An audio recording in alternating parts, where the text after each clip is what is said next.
kehidupan sosial masyarakat Saibatin itu aristokrat. Jadi orang itu menjadi pemimpin adat tidak bisa melalui upacara-upacara, harus berdasarkan keturunan darah.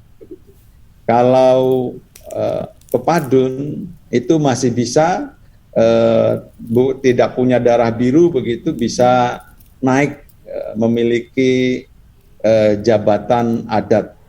Kemudian dalam istilah perkawinan juga ada perbedaan dan itu juga merujuk pada silsilah keturunan karena adanya dua paksi atau dua kerajaan yang berkembang di zaman itu. Nah, kemudian di sini ada falsafah hidup. Saya sengaja memasukkan ini karena setiap suku memiliki falsafah hidup semua. Seperti kalau suku Jawa kan mangan ora mangan asal kumpul. Itu menjadikan nilai-nilai hidup yang mereka harus bersatu dan lain sebagainya. Di Lampung pun ada. Jadi ada antara Saibatin dengan pepadun itu ada dua aspek gitu. Yang Saibatin mengembangkan sendiri menjadi 7 aspek ini. Yang pertama, berani menghadapi tantangan. Bahasa Lampungnya mak nyekai kimak kakai, mak nyedoh kimak badoh. Kemudian teguh pendirian, diambil dari adegium khatong banjah mak keseh, khatong baka mak keha. Kemudian tekun dalam meraih cita-cita, asal mak lesa tilah ya pegai, asal mak jeka tilah ya kelai. Kemudian memahami anggota masyarakat yang kehendaknya tidak sama. Pak Huma, Pak Sapu, Pak Jekma, Pak Semapu. 10 pandai 11 ngulih-ngulih, 10 tawai 11 milih-pilih. Hasil yang kita peroleh tergantung usaha yang kita lakukan. Wat andah, wat padah, kepaulah, khia ulih. Kemudian mengutamakan persatuan dan kekompakan. Dang langkang, dang nyapang, maki pekon mak hanggang, dang pungah dang lucah, maki pekon mak belah. Kemudian yang terakhir, arif dan bijaksana dalam memecahkan masalah. Waene dang hobok, iwane dapo. Kalau Lampung Pepadun berjumlah 5 buah dan itu termaktub dalam ajaran yang disebut dengan fi'il senggihi. Fi'il itu diambil dari bahasa Arab, fi'lun, begitu yang berarti perbuatan, pesenggihi artinya harus selalu bermoral tinggi. Nah ini juga menjadi dikembangkan dalam 5 nilai. 5 nilai dan fi'il senggihi mungkin hampir sama dengan siri di Bugis ya. Karena tidak ingin direndahkan begitu kemudian melakukan tindakan-tindakan yang ingin mengembalikan kehormatan. Karena itu fi'il pesenggihi ini pada masa penjajah dilarang untuk diimplementasikan atau untuk diterapkan. Dan fi'il senggihi sebenarnya itu seharusnya inward looking. Jadi melihat diri sendiri, malu bila anak tidak bisa mengaji, malu bila anak tidak berpendidikan begitu. Tetapi nilai-nilai subjektif yang berkembang di masyarakat di mana ketika direndahkan begitu itu yang dipahami, tetapi nilai anak tidak berpendidikan, anak memiliki moral yang tidak baik itu tidak dipahami sebagai bagian dari fi'il pesenggihi. Kemudian pada adat perkawinan di Lampung itu ada 5 model pernikahan. Jadi hubungan pernikahan. Yang pertama itu jujoh. Jujoh ini di mana muli atau gadis yang diambil oleh perjaka untuk menjadi istrinya, maka sang pria dan keluarganya harus menyerahkan atau membayar uang adat kepada ahli si gadis berdasarkan permintaan dari keluarga. Sedangkan permintaan si gadis kepada sang pria disebut kiluan, juga harus dibayar penuh oleh pria dalam perkawinan yang disebut jujoh. Nah, ini perkawinan biasa dan hubungannya nanti bisa mentudau, semanda, atau tanjah. Jadi kalau mentudau ini menikah tetapi perempuan diambil oleh laki-laki. Hak-hak adat perempuan itu sudah hilang. Yang ada adalah hak adat laki-laki. Begitu juga dengan semanda kemarin yang sudah disampaikan oleh Mbak Vera. Kalau semanda yang hilang adalah keadatan dari laki-laki. Jadi laki-laki diambil sepenuhnya oleh keluarga perempuan, bisa jadi karena keluarga perempuan tidak memiliki anak laki-laki. Dan semanda ini ada dua, semanda penuh atau semanda khaja-khaja. Kalau semanda khaja-khaja, kalau semanda penuh itu seumur hidup, gitu ya, membawa keadatan dari yang pihak perempuan. Kalau yang khaja-khaja, raja-raja, berarti ada batasan waktu. Apakah sampai kedua orang tua perempuan itu meninggal atau pada sampai waktu tertentu. Kemudian sebambangan. Sebambangan adalah ini kebalik ya, ini harusnya tanjak, ini sebambangan.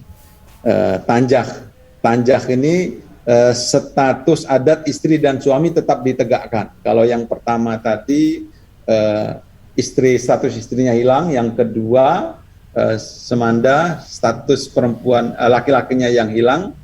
Kalau tanjak ini kedua status ditegakkan, jadi status keadatan perempuan dan laki-laki tetap ada. Pernikahan ini sering disebut dengan nyepok sai bangi atau mencari yang enak, atau nyepok sai handop istilahnya, mencari yang hangat. Kemudian ada model sebambangan, karena di sini ada jojok, jadi jojok ini apa adanya, alami begitu. Kalau dia tidak bisa memenuhi keinginan pihak keluarga atau karena si wanita itu sudah dijodohkan dengan orang lain, maka dilakukan sebambangan atau kawin sambil lari, kawin lari. Ini tindakan yang dirahasiakan oleh kedua pasangan. Nah, nanti si gadis akan meninggalkan rumah dan dia harus meninggalkan surat sebagai keterangan yang ditujukan kepada orang tuanya yang isinya memberitahukan kepergiannya akan melakukan sebambangan dengan siapa dan kemana. Selain surat juga meninggalkan sejumlah uang yang berasal dari si lelaki. Kemudian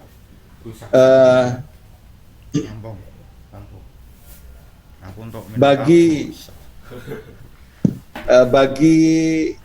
keluarga, jika keduanya ini belum sampai tujuan, maka orang tua atau keluarga pihak gadis berhak mencegah. Tetapi apabila sudah sampai ke tujuan, maka tidak diperkenankan lagi untuk mencegahnya. Jadi masih ada peluang bagi keluarga wanita untuk mencegah terjadinya praktek pernikahan sebambangan. Nah, kemudian dalam adat perkawinan kita bisa melihat strata adat seseorang. Nah, itu bisa dilihat dari tudung atau payung adat di sini. Jadi kalau dia rakyat jelata begitu tidak ada payungnya, tidak dipayungi, atau payung yang digunakan adalah payung biasa. Tapi kalau dia itu kuning berarti dia haja, begitu ya. Kalau dia putih maka dia lebih tinggi lagi kedudukannya, sai batin. Kemudian dilihat dari kebungnya, kebung yang ini. Kalau pernikahan terus merah seperti ini berarti rakyat jelata. Kalau kuning, ada kuning seperti ini, berarti dia kemungkinan raja. Tapi kalau ada putih dan putihnya itu banyak, kemungkinan dia sai batin. Nah seperti ini, dia sai batin. Dan bisa juga dilihat dari kasurnya. Kalau sai batin itu dia harus ada beberapa praktek yang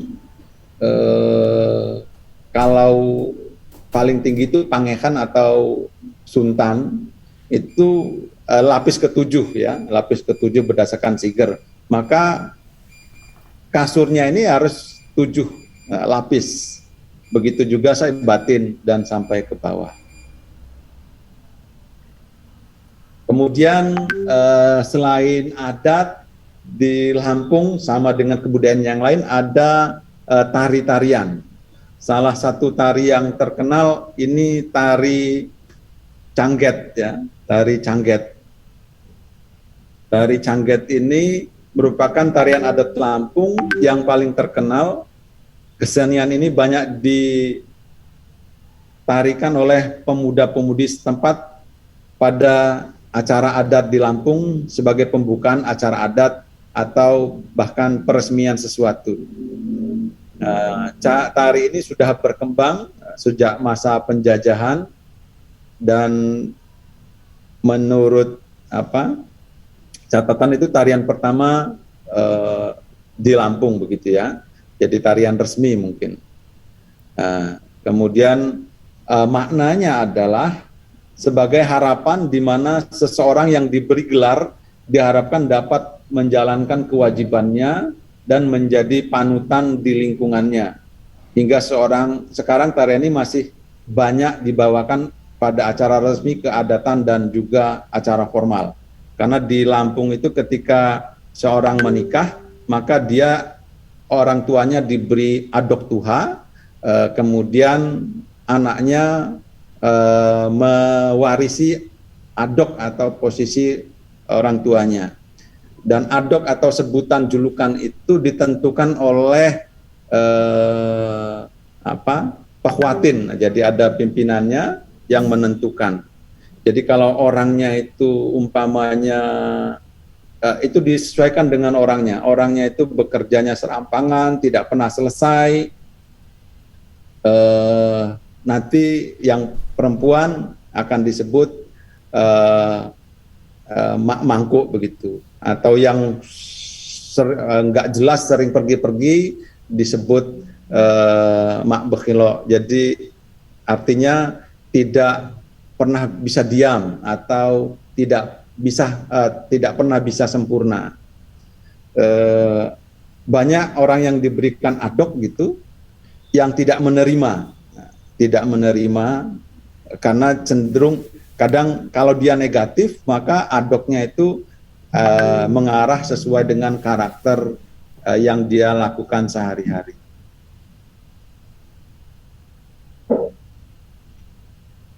Kemudian tari sembah pengunten ini hampir sama dengan tari Cangget.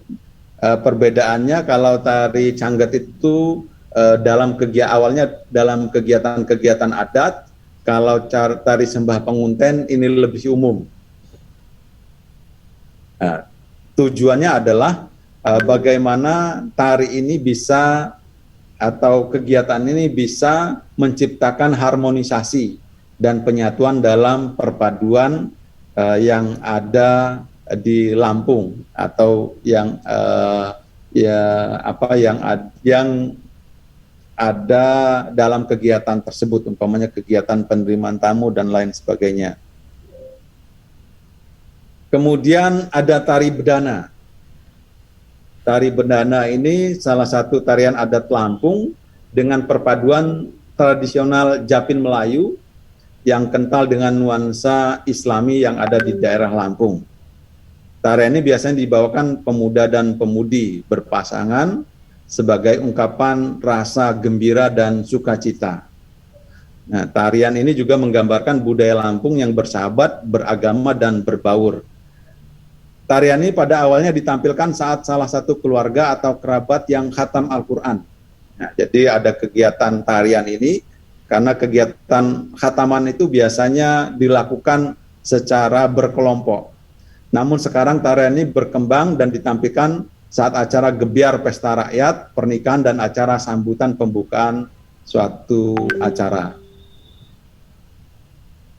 Nah, ini contohnya dari tari bedana.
Nah, itu tari bedana. Gerakannya sedikit, ya. Biasanya banyak digunakan tampilan untuk anak-anak SD begitu. Kemudian tari tuping. Tari tuping ini atau tari drama khas Lampung yang merupakan tarian yang mempertontonkan dan menggambarkan semangat patriotisme yang membara pasukan tempur. Tarian ini pada masanya dibawakan sebagai bentuk kesatria, tokoh bijak, serta berbagai bentuk pengawal Raden Intan pada masa penjajahan. Jadi tari tuping-tuping itu artinya topeng. Tapi tari ini terkait dengan kegiatan-kegiatan yang memanggil arwah gaib dan tidak boleh dipakai sembarangan orang dan harus melakukan ritual-ritual khusus. Kemudian tari melinting. Ini tari melinting dari suku Lampung Melinting. Merupakan tarian khas dari Lampung Timur yang merupakan tarian klasik dari masa Kerajaan Melinting yang berada di Labuan Maringgai, Lampung Timur. Tarian ini juga masuk dalam tari tertua di Lampung karena sudah ada sejak masuknya Islam di Indonesia. Tari melinting pada awalnya ditampilkan dan dipertontonkan pada acara keluarga dan lingkungan kerajaan. Namun sekarang tarian ini banyak ditampilkan pada acara adat, acara formal, dan acara kedaerahan lainnya di Lampung. Dan tari melinting ini bisa dilakukan dengan jumlah penari yang sangat banyak, begitu. Kemudian tari Hali Bambang. Hali Bambang ini artinya kupu, ya. Tari Hali Bambang merupakan salah satu tarian warisan skala Beka yang ditampilkan pada acara pernikahan pada pesta Muli Mekhanai, Bujang Gadis, yang diperkirakan telah ada di Y5 dari abad ke-6 pada masa adat skala Beka Lampung. Tarian ini dinamakan Hali Bambang yang memiliki arti kupu-kupu, yang dimana bentuk tariannya dapat diartikan sebagai kupu-kupu yang berterbangan, mengibas sayapnya di alam terbuka dan berayun-ayun di alam bebas. Nah, kemudian kita masuk pada permainan yang ada dan berkembang di daerah Lampung. Dan untuk permainan itu mungkin di tempat yang lain, di daerah yang lain juga ada, begitu ya. Nah, yang permainan pertama ini bedil betung. Bedil betung, betung itu artinya awi, awi itu artinya bambu, nah, bedil bambu. Atau ada yang juga menyebut dengan jejok. Jejok ini kenapa jejok? Karena di jejok itu disuapi, karena diogrok. Ya, diogrok. Nah, bedil betung adalah pistol mainan yang terbuat dari bambu, sedangkan pelurnya terbuat dari buah leak atau pentil jambu air. Nah, kalau saya dulu, kalau nggak ada buah leak, menggunakan pentil jambu air. Permainan ini memerlukan keakuratan dan kekuatan tembakan. Cara bermainnya selongsong diisi peluru buah leak atau pentil jambu air, lalu didorong oleh bambu pendorong. Layaknya seperti di medan pertempuran, para pemain yang telah terkena tembakan dinyatakan gugur. Pemenang adalah kelompok yang berhasil menembak seluruh anggota kelompok lawan. Jadi kalau nilai karakternya yang dibangun, kita bisa melihat kesatria atau jujur dan lain sebagainya. Karena sudah ditembak itu kan berarti harus mengakui kalau sudah ditembak. Yang kedua, beledukan atau jeduman. Beledukan ini merupakan salah satu permainan tradisional yang terdapat di wilayah Lampung dan hampir di Nusantara ada, ya. Dan menggunakan bambu kemudian minyak tanah. Dan ini biasanya digunakan ketika ada adat atau acara adat atau begawi. Begawi itu sinoman begitu ya. Pada saat ada kunjungan besan, sewaktu lamaran ataupun pernikahan, selalu ditandai dengan bunyi beledukan. Mungkin ini tradisi peninggalan Hindu begitu ya, karena supaya menghilangkan aura-aura negatif begitu, maka diberikan bunyi-bunyian. Kalau di Jawa itu ketika terjadi gerhana bulan kan menabuh lesung dan lain sebagainya. Namun pada saat ini permainan ini hilang begitu ya, karena bambu juga sulit, kemudian minyak tanah sudah tidak ada lagi. Kemudian permainan beledukan atau jeduman berubah medianya. Ada yang menggunakan kaleng dan lain sebagainya, tapi tidak murni seperti dahulu begitu. Yang selanjutnya adalah pukang. Nah, pukang itu adalah gasing. Nah, gasing merupakan permainan tradisional Nusantara. Kita lihat videonya saja.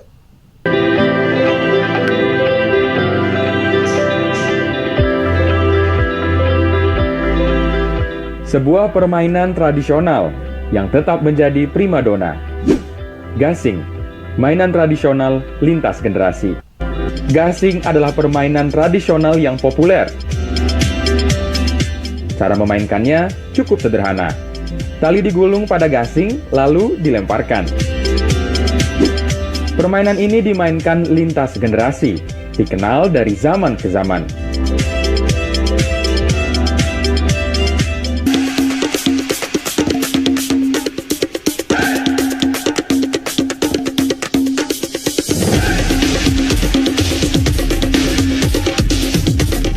Terdapat dua jenis cara permainan gasing yang populer. Pertama, permainan gasing uri. Pemenang ditentukan berdasarkan gasing yang paling lama berputar.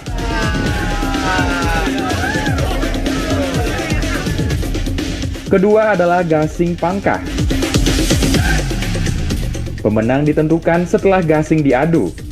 Gasing yang paling kuat adalah pemenangnya. Permainan gasing dikenal di berbagai daerah di Indonesia. Di Lampung disebut pukang. Di Kalimantan Timur sebutannya bagasing. Di Jawa Barat mereka menyebutnya panggal. Di Maluku masyarakat menyebutnya apyong. Dan masih banyak lagi istilahnya.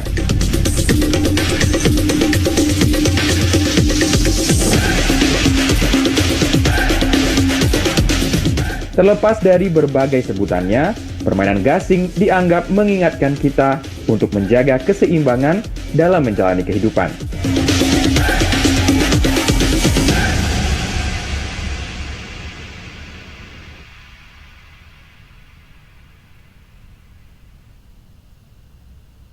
Nah, itu gasing atau pukang. Terus kebabeng.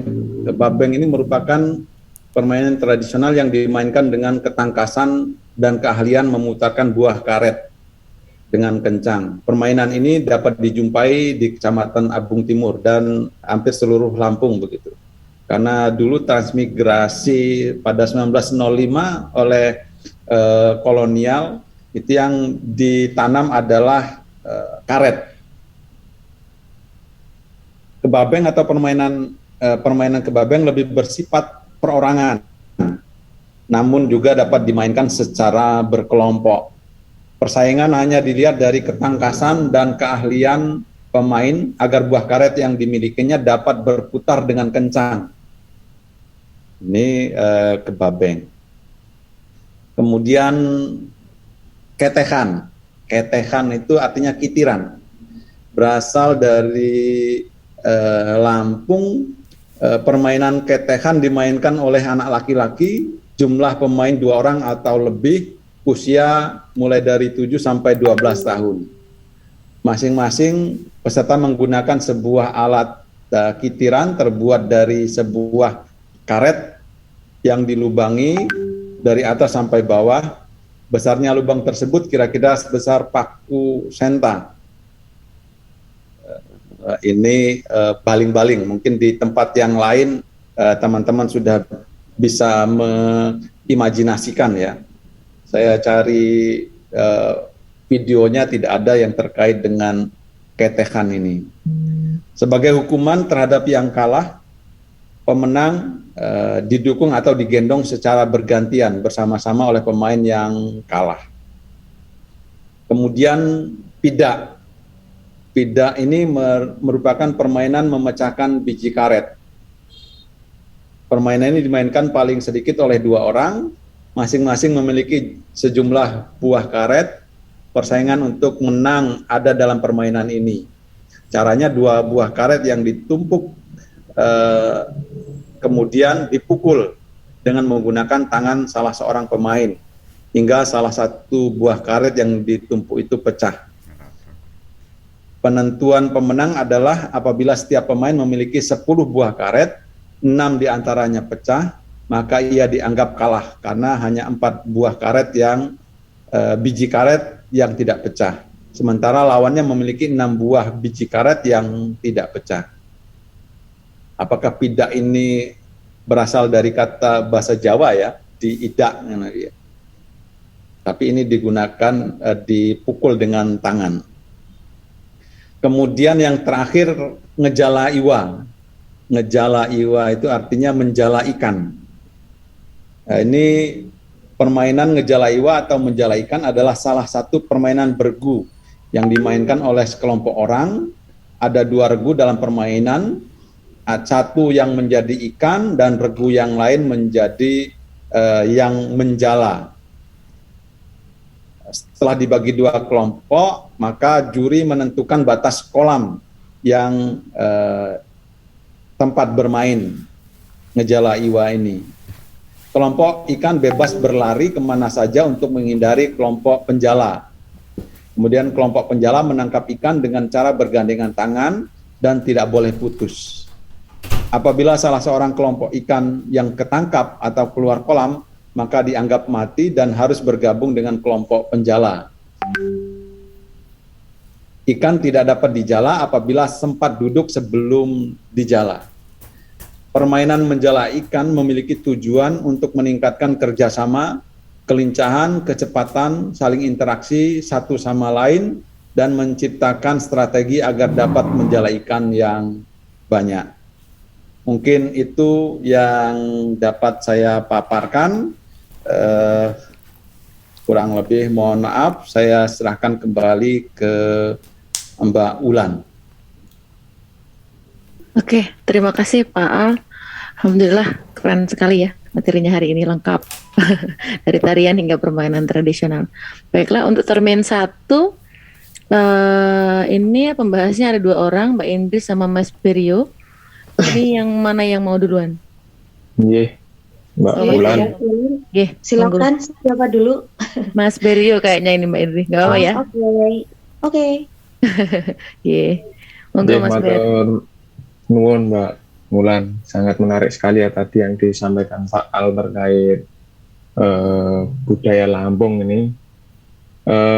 Tadi disebutkan beberapa tarian-tarian ya. Ada tarian-tarian. Nah, yang menarik perhatian saya itu ada tari melinting. Tari melinting itu setelah saya baca ya itu khas dari Lampung Timur, tarian klasik ya, ini dari masa kerajaan Melinting ini sudah hadir di Pelabuhan Meringgai, Lampung Timur. Tarian ini masuk tarian yang tertua di Lampung karena sudah ada sejak masuknya Islam di Indonesia. Nah, tari melinting itu tadi disebutkan awalnya itu ditampilkan atau dipertontonkan ya itu pada acara kekeluargaan dan lingkungan kerajaan. Nah, yang menjadi pertanyaan saya ini kan tarian itu sudah lama banget ya ini. Tari itu sudah ada sejak dari zaman kerajaan. Nah itu masih bertahan sampai sekarang. Nah yang menjadi pertanyaan saya itu karakter apa yang bisa diambil dari tarian tersebut dan tetap eksis gitu generasi budaya matur nuwun. Oke, terima kasih Mas. Pak Al bisa dipahami Bisa, nggak bisa. pertanyaannya Mas Biryo poinnya? Oh ya, oke. Kita lanjut ke pertanyaannya Mbak Indri ya. Mbak Indri Oke, monggo. Mbak Wulan. Oke. Terima kasih. Assalamualaikum warahmatullahi wabarakatuh, teman-teman. Semangat pagi. Terima kasih untuk Pak Al Muntako dan Mbak Ulan. Ini saya akan dibawa langsung ya ke Lampung seperti itu. Oke, Mas Al.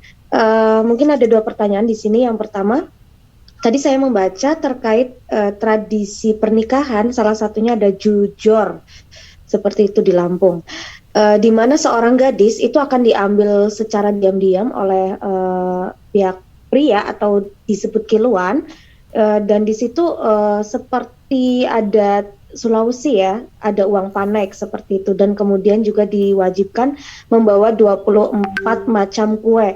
Itu filosofinya apa gitu? Maksud dari kegiatan tersebut itu apa filosofinya? Apakah seperti di Jawa seperti yang harus membawa ketika seserahan tuh harus membawa apa itu yang makanan apa itu namanya? Terus kemudian yang jaudah pasar gitu-gitu. Kalau di Tegal itu kan ada filosofinya. Kalau di Lampung sendiri itu filosofinya apa?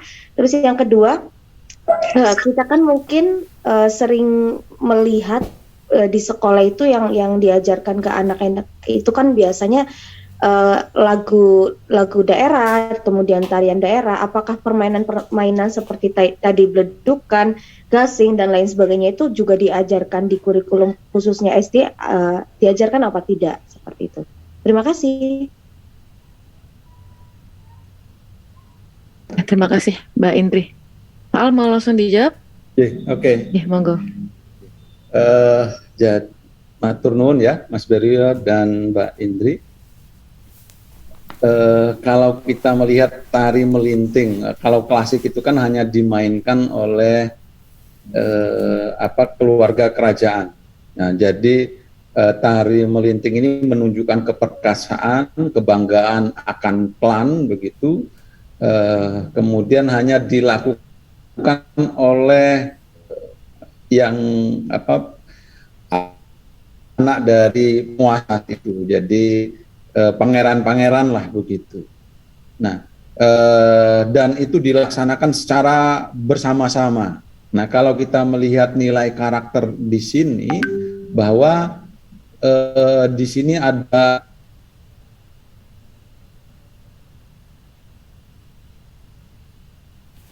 komunikasi, ada banyak hal begitu, karena mereka harus melakukan sebuah tari secara bersama-sama dengan jumlah yang banyak. Berarti kan tingkat kerumitannya akan semakin tinggi, kemudian keserasiannya juga harus tinggi, dan itu pasti membutuhkan kerjasama dan komunikasi. Tapi sekarang itu menjadi semua tari ya, kebudayaan yang dulu sakral kan sekarang sudah menjadi ini ya, sudah menjadi sesuatu yang profan, dimainkan oleh banyak orang dimanapun begitu. Nilai-nilai sakralitas budaya saat ini kan tidak bisa lagi ditegakkan, karena selain budaya tidak mampu mengatur kegunaan, kemudian saat ini orientasi orang pada pariwisata begitu. Nah, itu nilai-nilai karakter yang bisa dilihat, sama seperti poco-poco begitu ya, yang satu lapangan bisa gitu. Jadi tari melinting ini satu lapangan bisa. Karena itu seorang harus memahami gerakan, rasa, kemudian rasa musik, wiroso, wirogo, wiromo. Romo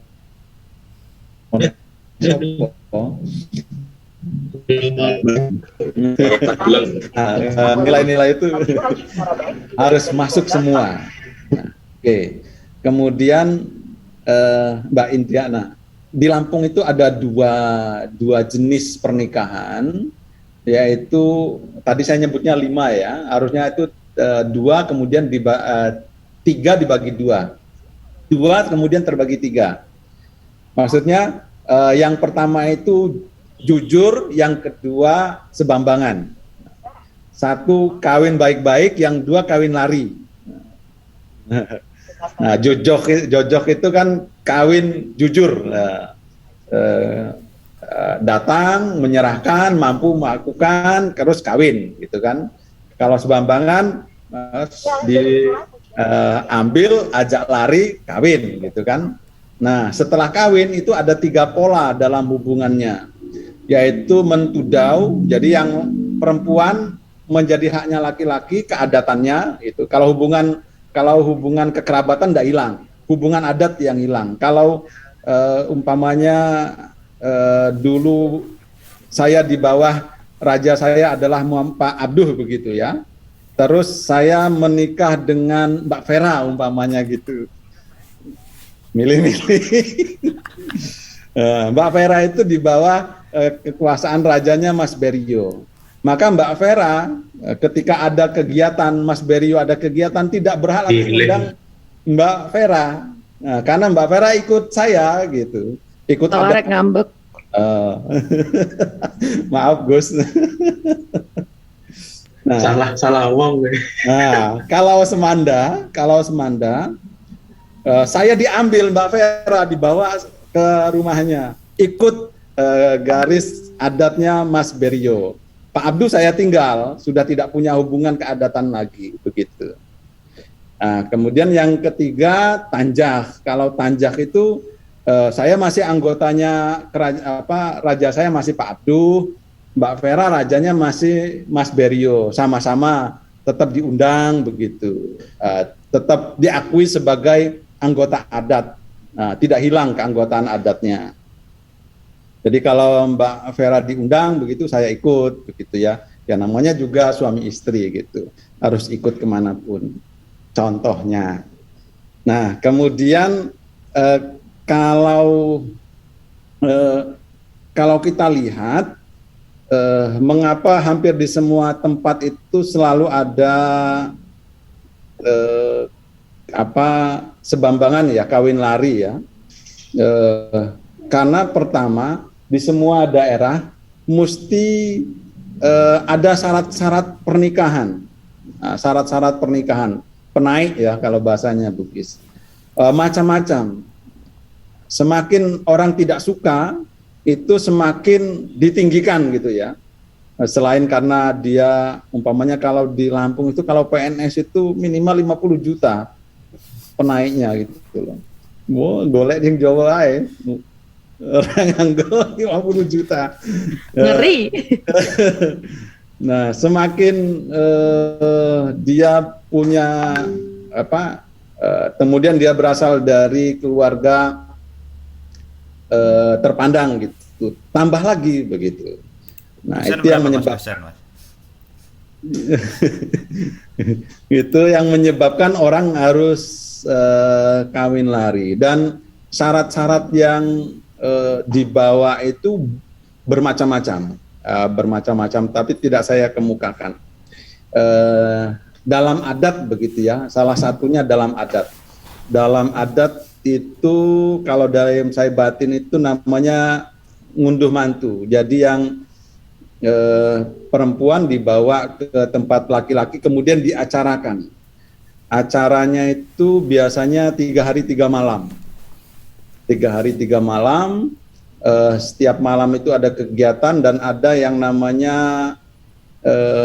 manjau keku. Manjau keku itu datang terus dihidangkan bubur belohok namanya. Apa ya bubur belohok itu? Bubur yang ijo-ijo pakai tepung kemudian dikasih juruh apa ya namanya? Juruh itu kulit. Ya, dikasih gula Jawa. Tapi karena Bubur kacang bukan bubur kacang bukan hijau. bubur kacang hijau. Kalau di sini namanya bubur merah putih, Mas, yang pakai gula Jawa itu ya. Pakai gula Jawa. Bubur sumsum. Bubur sumsum, Mas. Saya malah ingatnya bubur kekuk blohok gitu ya, atau bubur sumsum. Bubur sumsum. Nah, tapi sekarang ada perubahan karena bubur sumsum itu tidak lebih enak daripada bubur kacang hijau, diganti dengan bubur kacang hijau sebagian. Tetapi secara adat itu salah. Nah, ketika dia mengadakan pesta yang besar, yang sebesar-besarnya, tapi tidak ada kegiatan bubur itu, kegiatan mengadakan resepsi dengan bubur, maka secara adat dia tidak dianggap, belum masuk adat. Jadi walaupun sudah ada Mbak Vera sudah jadi istri saya, dianggap tidak masuk adat begitu, karena belum ada kegiatan adat itu. Walaupun sudah resepsi, tidak dianggap sebagai adat, karena kegiatan adat itu, nah salah satunya adalah mengadakan resepsi, mengundang semua orang, kemudian menyajikan makanan berupa bubur. Dan mungkin itu yang bisa saya jawab. Semoga dapat mungkin ada feedback, Mbak Bulan. Ya, terima kasih Pak Al. Gimana Mbak Indri, Mas Ber? Atau ada teman-teman yang ingin timbul pertanyaan baru lagi nggak sih? Untuk yang pertanyaan kedua tadi dari Mbak Indri untuk permainan yang atau tadi permainan yang nilai karakter itu ya? KSD-an? Oh iya, yang permainan. Untuk permainan ini saat ini berkembang begitu. Tapi kalau saya melihat dari literatur yang coba saya browsing ya, karena kita hidup di sini ya nggak tahu di sana seperti apa. Permainan-permainan itu hadirnya di sekolah. Tidak dalam kehidupan nyata anak-anak atau kehidupan sehari-hari. Kalau dulu kan kehidupan setelah sekolah ya, sekolah itu tidak ada permainan gini kecuali gobak sodor atau yang lain-lain. Kemudian setelah pulang sekolah ada main gasing, main peletokan, main macam-macam. Nah sekarang berkembang itu di sekolah karena itu dikembangkan oleh guru dalam kegiatan-kegiatan. Ada juga praktek-praktek mahasiswa yang PPL begitu ya, berdasarkan laporan-laporan yang saya dapat di jurnal-jurnal itu. Nah, jadi adanya PGSD, jurusan PGSD itu malah bisa menghadirkan jenis-jenis permainan tradisional di sekolah yang tidak dikenal anak-anak di lingkungannya. Tetapi permainan-permainan ini masih saya lihat sporadis, maksudnya dilaksanakan oleh guru-guru tertentu. Saya coba melacaknya program permainan tradisional yang diselenggarakan oleh sekolah dalam sebuah pekan, dalam sebuah event tertentu belum nemu. Nah, event-event kayak permainan tradisional itu event-event yang dilaksanakan oleh pemerintah dan lain sebagainya. Mungkin itu Mbak Indri. Yes, Mas Al, matur nuwun, sudah sangat jelas. Oke, terima kasih. Ini kita masih ada waktu nih Pak Al. Ingin menambahkan Pak Ulan. Ya, silakan monggo. Saya ingin menambahkan pertanyaan dari Mbak Indri tadi mengenai permainan tradisional di sekolah dasar. Karena kebetulan saya adalah guru sekolah dasar. Kalau untuk masuk kurikulum Mbak Indri, hanya beberapa permainan Misalnya yang saya lihat itu di buku guru dan buku siswa itu ya kebanyakan gobak sodor, terus apa ya? Ada hanya satu dua yang masuk ke dalam kurikulum. Namun dalam pelaksanaan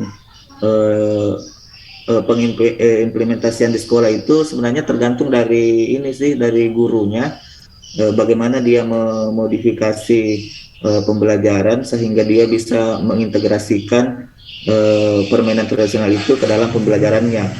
Jadi kalau gurunya mungkin kreatif, ya mungkin banyak bisa masuk Mbak Indri, tapi kalau hanya berpetokan pada buku guru dan kurikulum, ya cuma yang itu saja yang dimunculkan di kurikulum yang di ini. Dan rata-rata yang muncul di kurikulum itu, di buku guru itu rata-rata permainan tradisional dari Jawa. Jadi bagi kami yang di luar Jawa itu harus berpikir bagaimana caranya supaya permainan daerah kami juga ikut tercover begitu, Pak Indri. Terima kasih. Oke, terima kasih Pak Jumardin. Jadi memang kalau kita kupas dari buku guru itu memang kalau untuk guru kelas tidak ada ya. Sedikit tidak sebanyak ekspektasi kita terkait permainan tradisional. Tapi kalau kita mau kupas lagi itu memuat di konten pelajaran PJOK. Nah, itu makanya sering guru PJOK yang mengupas lebih dalam terkait permainan tradisional yang dikaitkan kepada olahraga gitu. Ini hanya sedikit tambahan. Ada lagi Bapak Ibu yang ingin bertanya? Ini kita masih ada waktu 15 menit sebelum akhirnya ditarik kesimpulan atau di closing oleh Prof. Ini kita buka termin kedua atau bagaimana ya Pak Al? Boleh? Ya, Boleh. bisa. Nggih, Prof. Kira-kira nanti kan jam berapa? 8:50. Oh nggih, siap. 8:50 ya. Mungkin satu orang, termin berikutnya itu satu atau dua orang. Oh nggih, siap Prof. Ya. Silakan. Ini sesuai dengan jadwal yang kita buat untuk di termin kedua pembahas satunya itu Pak Umar. Pak Umar? Terima kasih Mbak Ulan. Nggih, silakan. Pak Umar sudah siap? Siap. Oh ya, alhamdulillah. Oke, Pak Umar, silakan. Mbak Ulan sebenarnya sih pertanyaan saya ini sudah dijawab oleh Pak Al tadi. Nah itu pertanyaannya saya itu apa tantangan utama dalam melestarikan budaya Lampung, khususnya permainan tradisional, tetapi sudah dijawab tadi. Nah di sini saya ingin menceritakan sedikit terkait permainan tradisional yang terjadi di sini. Saya rasa bukan cuma di sini saja, tetapi mungkin di teman-teman juga mungkin pasti alami seperti yang terjadi di sini. Gini, sekarang ini kan di era digital teman-teman. Nah, permainan tradisional sudah mulai tersingkirkan. Nah, ini saya lihat di sini. Nah, sulit sekali menemukan sekumpulan anak yang tengah bermain permainan tradisional. Bahkan salah satunya yang favorit seperti yang ada di sini adalah lompat tali. Nah, semenjak smartphone dan internet merambah ke kabupaten sampai ke desa-desa, serta menawarkan beribu video dan game yang bisa didownload dengan sekali klik. Nah, ternyata anak-anak di sini tuh sangat antusias sekali menanggapinya. Mereka kemudian lebih memilih diam di rumah dan bermain game daripada berkumpul bersama teman-temannya. Nah, hal ini yang terjadi di sini. Saya rasa hal ini juga mungkin terjadi di teman-teman juga, mungkin sekitar teman-teman. Nah, di sini saya berpikir bahwa munculnya satu pertanyaan bahwa apakah permainan tradisional telah dianggap tidak mampu memberikan kepuasan penghibur oleh anak-anak? Terima kasih. Oke, terima kasih Pak Umar. Pak Al mau langsung dijawab atau kita buka satu lagi atau mau dijelaskan dulu? Nah, langsung aja kali ya karena udah jam 08.46. Ya. Satu aja ya. itu menjadi permasalahan kita bersama. Kalau begini, kalau dulu permasalahan kita adalah bagaimana melestarikan seni tradisi yang kalah dengan seni populer, ya, lagu-lagu lagu-lagu yang enak, yang baik gitu kan, yang punya nilai dalam bahasa daerah di Jawa dan Makassar, Pontianak, Lampung begitu, tidak dikenali anak-anak begitu yang hidup di daerah itu dibanding lagu-lagu yang dinyanyikan oleh Justin Bieber ataupun AY Lisa Blackpink, nah ya Lisa Blackpink atau Jimin BTS gitu ya. Nah itu menjadi tantangan bagi kita karena itu menjadi pergumulan yang panjang. Bagaimana seni tradisi selalu kalah dengan populer, kebudayaan populer. Nah, kemudian saat ini permainan tradisional pun mulai kalah dengan teknologi. Nah, kalau seni tradisi kalah dengan kesenian budaya atau budaya pop, sekarang permainan tradisional yang meningkatkan keterampilan sosial sangat tinggi berganti menjadi permainan yang digital ya, dengan teknologi yang secara tim gitu. Awalnya individualis, sekarang sudah tim. Tapi itu tidak ada kaitannya dengan kehidupan atau hal-hal yang ada di sekitar mereka. Free Fire atau ML ya, Mobile Legends, PUBG dan lain sebagainya, malah memunculkan masalah baru, yaitu kekerasan, kemudian tindakan-tindakan yang lain, kemudian merasa jika melakukan kesalahan sudah begitu, tidak ada konsekuensi apapun, tinggal reset saja mengulangi begitu. Ketika disalahkan temannya ya tinggal cari teman yang lain. Berbeda dengan kehidupan sosial, jika di alam nyata ya mereka harus bisa tidak bisa meriset sesuatu, atau tidak hanya minta maaf tapi ada konsekuensi yang lain. Itu menjadi tantangan baru bagi kita semua.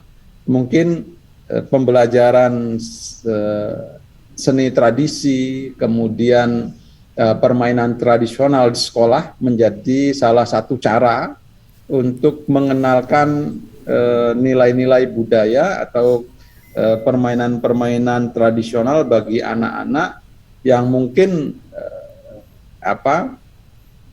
bisa mereka lakukan. Nah, mereka lakukan dalam kegiatan-kegiatan yang tidak ada gadgetnya.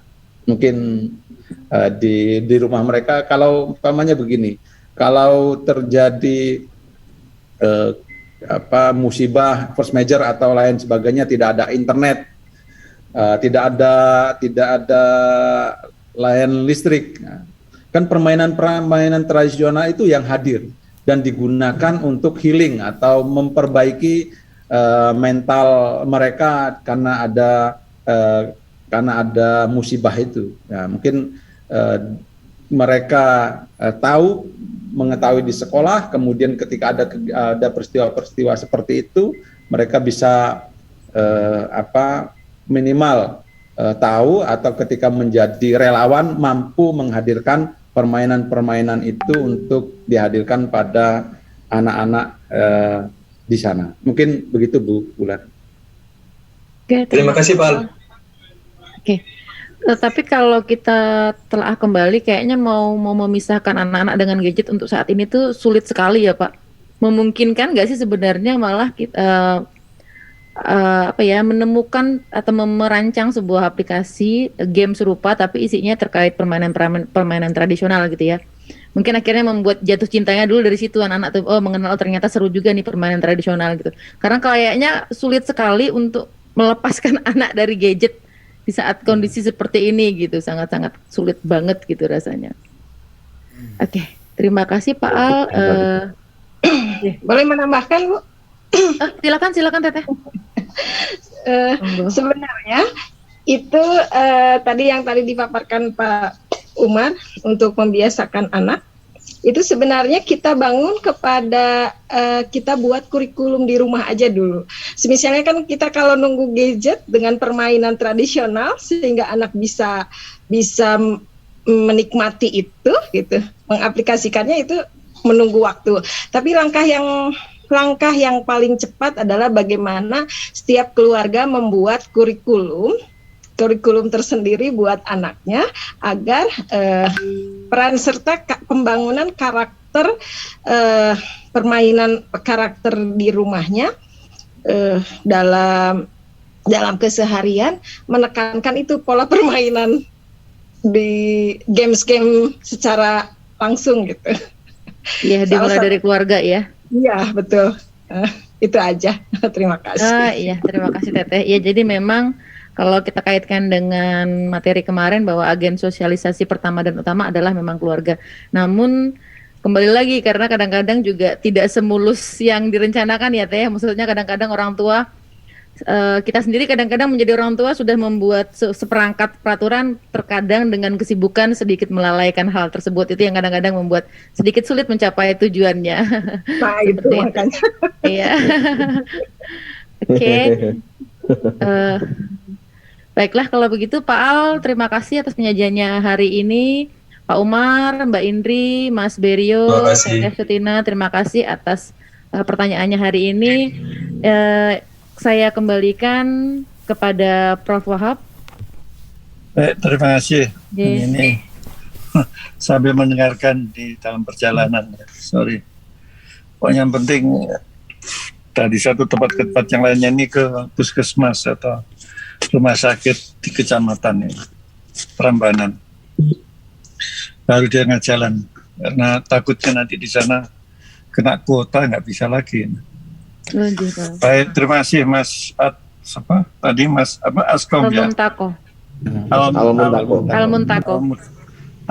Al-Muntako ya, yang sudah menyiapkan bahan sedemikian rupa dan juga berusaha untuk mencari informasi, mencari referensi yang diharapkan bisa di-sharingkan pada kesempatan ini, dan juga teman-teman lain yang bisa sharing dengan pengalaman masing-masing bagaimana kita sudah mulai merasakan keagungan, keluhuran budaya yang ada di satu tempat yang patut kita hargai dan juga kita adopsi di tempat yang lainnya, apalagi ada kesamaan values ya. Setelah saya membaca apakah narasinya bukan penampilannya Mas Al-Muntakom ya, sudah berusaha demikian rupa untuk bisa menyajikan yang terbaik. Walaupun demikian saya bisa juga urun juga, kalau tidak salah di materi permainan ya, itu hanya yang paling bawah saja, itu yang ditunjukkan nilai-nilai yang terkandung di permainan itu, tapi yang atasnya itu tidak begitu nampak, hanya asik dengan permainannya ya. Nah ini barangkali coba dari bentuk permainannya itu apakah itu mengandung nilai kebersamaan atau kejujuran atau keberanian dan sebagainya, itu barangkali perlu dicari dari esensi permainan itu, sehingga tidak kering seperti selama ini di pramuka yang kita ikuti ya, yang pakai pendekatan konvensional itu kan kita hanya aktif saja, apakah itu dalam bentuk nyanyiannya, tariannya, bahkan juga kegiatan-kegiatan di outdoor. Sementara itu begitu kita tahu bahwa ada kegiatan outbound ya, outbound training ya. Ternyata outbound training itu banyak mengambil dari kegiatan yang dilakukan oleh pramuka. Bedanya outbound itu memaknai kegiatan-kegiatan yang dilakukan di outdoor itu. Jadi lesson learn apa yang kita dapatkan dari kegiatan-kegiatan itu. Nah, inilah bedanya outbound itu dengan kegiatan yang dilakukan oleh pramuka. Jadi kalau pramuka itu dilakukan mungkin dimodernisasi ya, atau mungkin dimaknai kegiatan mungkin lebih menarik. Bukan hanya memenuhi SK atau perpres atau impres yang sifatnya itu dogmatik ya, kayak baris berbaris, terus nanti pendakian itu hanya physical activities yang menghasilkan capek ya, terus bahkan juga nanti ada resiko apa, tapi tidak pramuka itu diajak memaknai. Nah ini. Jadi kalau perlu pramuka itu juga dilakukan modernisasi kegiatan, dilakukan modifikasi, sehingga setiap aktivitas pramuka itu lebih meaningful ya. Walaupun saya rasakan juga, saya seperti ini juga tidak bisa lepas dari yang aktivitas di pramuka ya, tentang disiplin, tentang yang lain-lainnya ya, tanggung jawab atau terhadap kelompok itu kan dulu kan dilatih melalui regu, peregu ya, tanggung jawab di regu itu kan tidak ada di sekolah yang biasa itu hanya satu kelas, yaitu rutin setiap hari ya. Tapi beda dengan pramuka yang kita dapatkan di luar lapangan, bahkan juga kita berhari-hari ya di sana juga termasuk juga disiplin sharing pekerjaan ya, dipiketkan dan sebagainya lah. Coba Mas, itu yang dari permainan itu yang masih belum terungkap itu diidentifikasi satu. Jadi termasuk juga yang lain-lain yang jelas setiap aktivitas budaya mari kita coba tangkap, kalau ada bagus sekali, kalau tidak ada kita cari kira-kira apa dari aktivitas permainan atau tari-tarian itu yang bisa kita petik ya, dari aktivitas yang melibatkan kita. Nah, saya melihat bahwa di Lampung itu setiap kabupaten kota itu sangat meaningful ya. Ya kalau di sini kan kelihatannya ya Sleman Sembada ya. Sembada itu apa itu ya?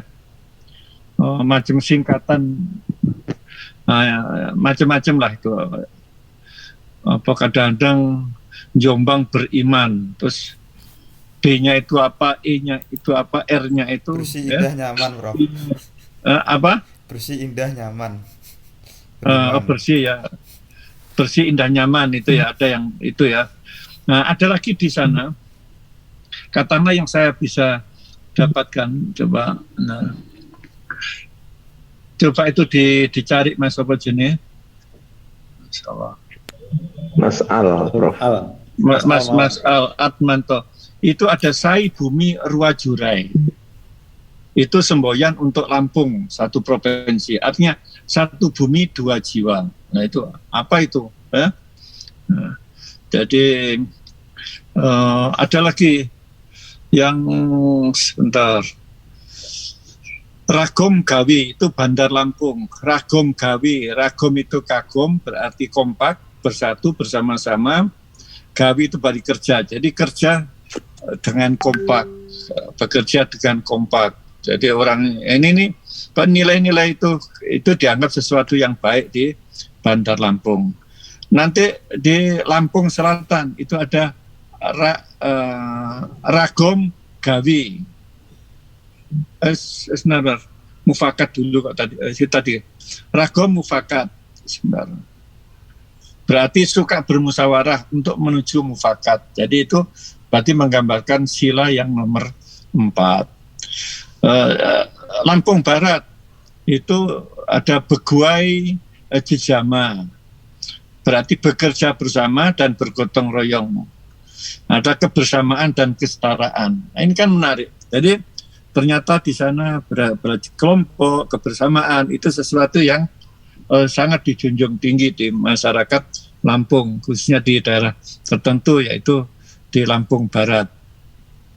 Ada Lampung Tengah, itu motonya Beguai Jejamu Wawai. Ini kan bahasa sana.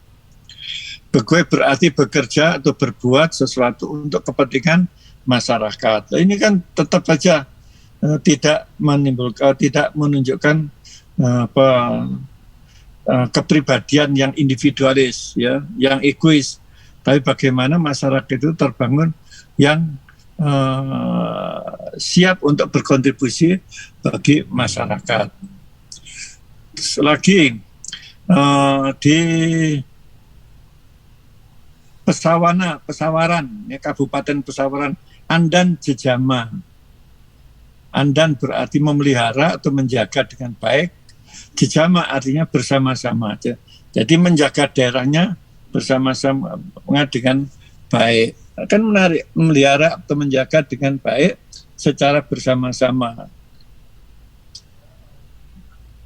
Jadi di sini termasuk juga kebersamaan antara pemerintah dan masyarakat. Jadi tidak harus bertumbuh pada pemerintah saja, tapi juga masyarakat juga bisa diajak bersama-sama sehingga ada kekompakan antara dua unsur.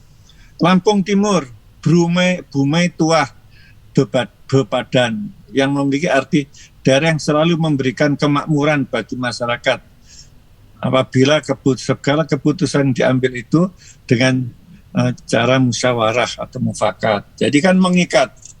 Jadi karena keputusan dibuat mufakat berarti nanti hasilnya ya untuk kebersamaan. Jadi gini-gini nih kelihatannya gotong royong, kebersamaan, kan? Hidup bersama-sama, saling membantu. Ini juga sesuatu nilai yang dijunjung tinggi di Lampung. Tanggamus, Begawi, Tuah Bebadan tadi sudah berbagi jejama, Tanggamus ya. Akhirnya bahwa bekerja secara bersama-sama. Ini kelihatannya dari sekian banyak Lampung ini kebersamaan itu menjadi penting ya. Jadi selalu menjadi sesuatu yang penting, apakah dalam bekerja, apakah dalam bermasyarakat, atau dalam menghadapi persoalan-persoalan daerah, itu kebersamaan menjadi penting. Lah kan nilai-nilai gini lah penting untuk diketahui oleh orang yang baru masuk di wilayah itu. Jadi dari kita belajar tentang pendidikan karakter daerah berarti apa yang nilai-nilai yang baik dijunjung tinggi di daerah itu, apakah itu berupa semboyan, apakah itu yang diwujudkan dalam tarian, seni, atau dalam kegiatan permainan, ya, atau bahkan juga dalam nyanyian, tembang dan sebagainya. Semuanya itu sangat berarti ketika kita hidup bermasyarakat di tempat itu.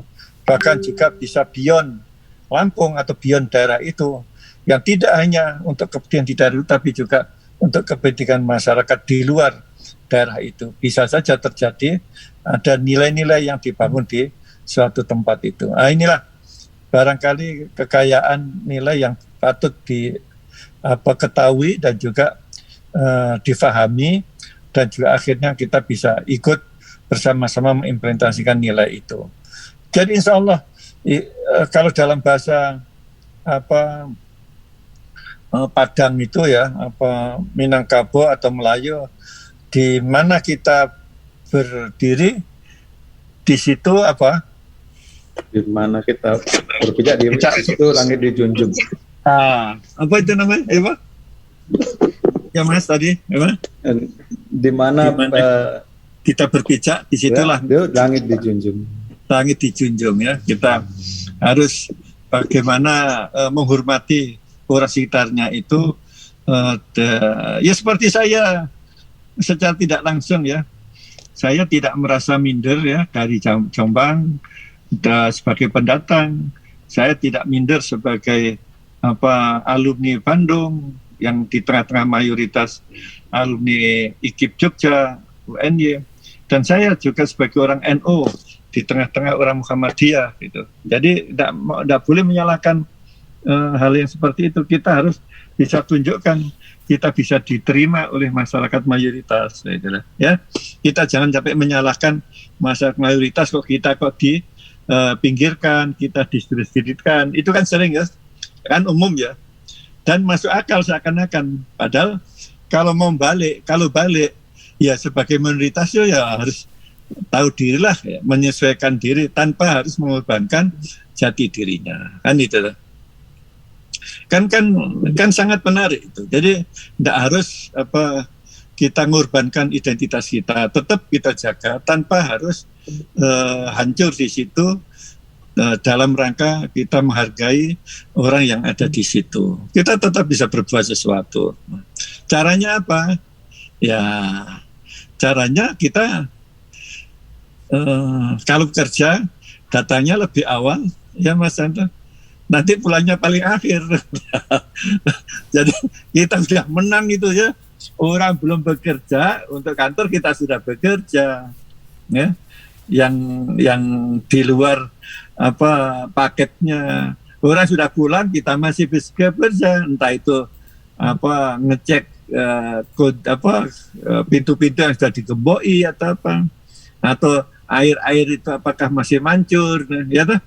Atau lampu-lampu itu masih hidup, kita matikan. Nah, kalau gitu kita lakukan setiap hari, saya yakin kita itu sudah punya nilai plus. Jadi nggak usah lah kita itu gerutu karena minoritas terus nyalahkan yang mayoritas. Itu sakit hati terus ya.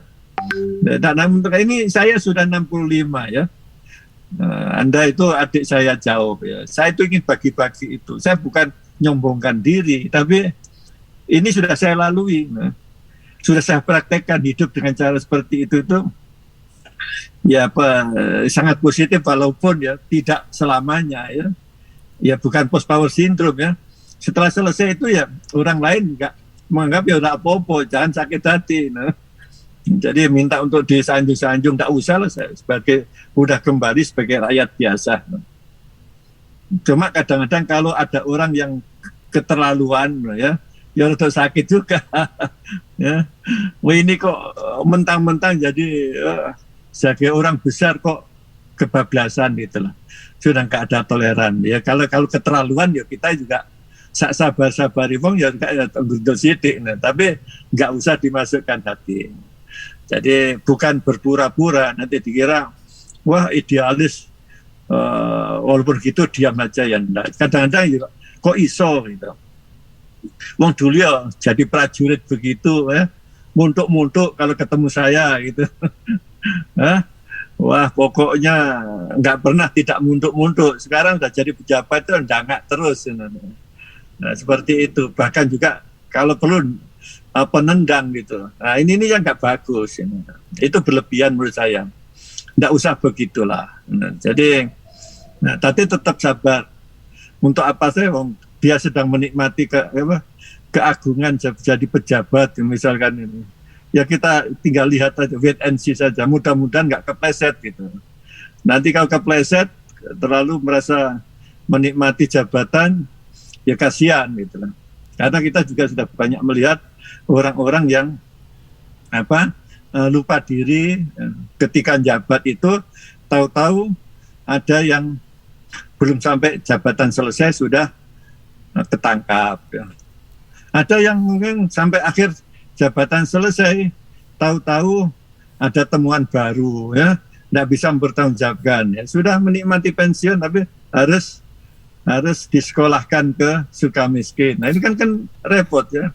Nah ini fakta, ya, ini pengalaman yang kita lihat. Jadi mantan-mantan pejabat, karena itu 15 tahun itu bisa ditelusur, maka sangat boleh jadi begitu setelah lengser itu kalau tidak beruntung ya, kalau memang apes ya kena ya. Kan beberapa orang mantan pejabat, mantan menteri, mantan eselon 1 harus masuk di Sukamiskin. Nah kayak gitu kan karena keteledorannya waktu jabat, jadi lupa diri dan sebagainya. Jadi sebenarnya nggak mudah jabat itu banyak godaannya, ya, banyak ujiannya. Jadi karena itulah mudah-mudahan ya dengan kita belajar banyak budaya ini ya, kita semakin kaya. Terus terang saja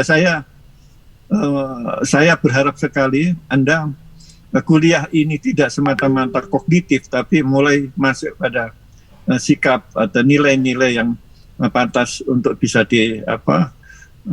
ambil untuk bisa memperbaiki diri kita. Saya kira itu yang bisa saya tambahkan, dan barangkali melengkapi apa yang mungkin ada yang belum pernah mendengar dari saya langsung. Mengapa saya itu melakukan seperti itu? Bukan tanpa sebab. Saya pernah mendapatkan pesanan khusus ya dari kiai ya. Waktu teman saya itu, saya kan di Mojokerto. Di Mojokerto banyak teman dari Gresik yang sekolah di Mojokerto, terus mondok di Sabil Mutakin Mojokerto itu. Mungkin ada teman yang dari Mojokerto yang dulu kayak Ahyat itu di Jalan Brawijaya. Nah, waktu imtihan melepasan, nah itu pesannya kiai itu, saya tidak akan memberikan bekal sangu atau hadiah kitab. Ya, nanti habis kitab saya belum tentu juga bermanfaat memenuhi kepentingan di tempatnya masing-masing. Saya hanya pesan, jadilah santri dimanapun berada bisa memberikan manfaat. Sudah itu aja. Nggak banyak-banyak. Nah itu yang saya pegang gitu loh. Jadi dengan begitu ternyata lebih bermakna ya dari bekal yang setumpuk kitab ya. Karena itu living values ya, nilai-nilai yang hidup ya, dalam kehidupan kita. Jadi mudah-mudahan apa yang saya jalani ini bisa bermanfaat. Karena apa? Kalau itu kita memberikan manfaat bagi orang lain, mungkin awalnya kita dianggap minoritas, tidak dianggap in grupnya, masih out grupnya. Tapi kalau kita itu sudah bisa memberikan manfaat, menjadi in group, menjadi bagian, kan itu butuh proses saja. Jadi jangan sampai merasa kita karena minoritas kita selalu memiliki kecemburuan sosial terhadap kelompok yang ada di situ, seakan didominasi oleh mayoritas. Karena mayoritas sekalipun itu kalau memiliki sikap destruktif, lama-lama juga ditendang oleh temannya sendiri gitu. Lalu untuk apa nggak memberikan manfaat? Jadi walaupun dari kelompok mayoritas. Jadi ternyata bukan soal mayoritas maupun minoritas kita diterima oleh dalam satu masyarakat itu. Tapi kita ini sejauh mana di tempat itu memberikan manfaat, dan sejauh mana kita di tempat itu melakukan kerusakan, mengganggu. Nah itu, kalau semakin banyak kita memberikan manfaat dan semakin sedikit kita mengganggu, saya yakin welcome. Mereka nggak pandang bulu kita dari mana saja, ya. Dengan seagama maupun tidak seagama, orang sudah dikuasai oleh nilai-nilai universal. Tapi kalau kita itu memberikan ganggu sekali ketahuan, nanti yang lainnya ketahui juga, lama-lama semakin banyak yang tahu, ya kita ditolak.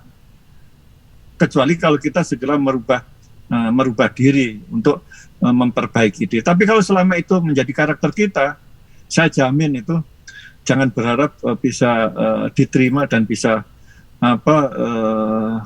tumbuh berkembang dengan baik dan hidup nyaman di tempat itu. Oleh karena itulah mata kuliah ini harapannya adalah nantinya Anda semua bisa memberikan bekal kepada mahasiswa-mahasiswa yang pada akhirnya nanti akan mengabdi di tempat manapun, itu mempunyai kesiapan untuk adaptasi dengan lingkungan sosialnya.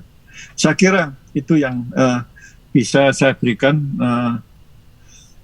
pada kesempatan ini. Terima kasih dan mohon maaf Mas, tadi saya nggak bisa ngikuti full, tapi saya sudah bisa melihat tulisannya dan paparannya, dan mudah-mudahan nanti diperbaiki beberapa yang diperlukan. Saya kira itu. Terima kasih. Ada pertanyaan? Atau sudah lewat waktunya? Lewat 2 menit? Atau 3 menit? Sudah lewat 6 menit, Prof. 6 menit, oke. Ini Mbak Hergulan ya, yang yang apa moderatornya. Oke. Oke, masih ada? Kalau tidak ada, kita cukupkan. Oke. Sepertinya Ada cakap. ya? Oke. Ada ya, cukup ya. Jadi saya kira bagus sekali. Terima kasih. Mudah-mudahan Mbak Sutina ya. Ini orang Tasik ya. Cimahi, Prof. Oh, Cimahi ya. Ya Cimahi, Demak, Damang ya. Ya. Nuhun, hatur nuhun pisan, anupis ya.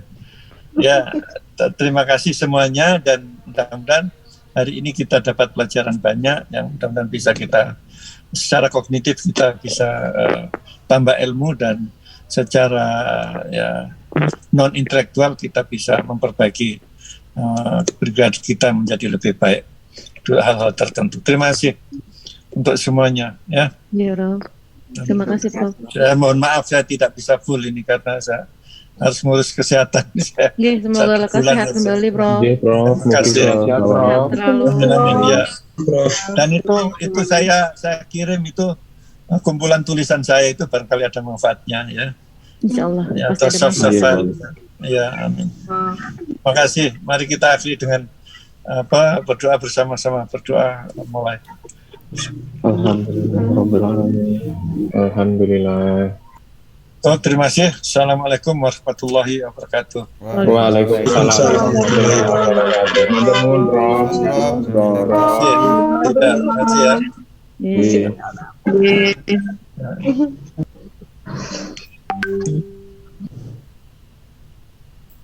Mas Rio, makasih ya. Oke, Prof. Sehat, Prof. Terima kasih. Sehat, Prof. Ya.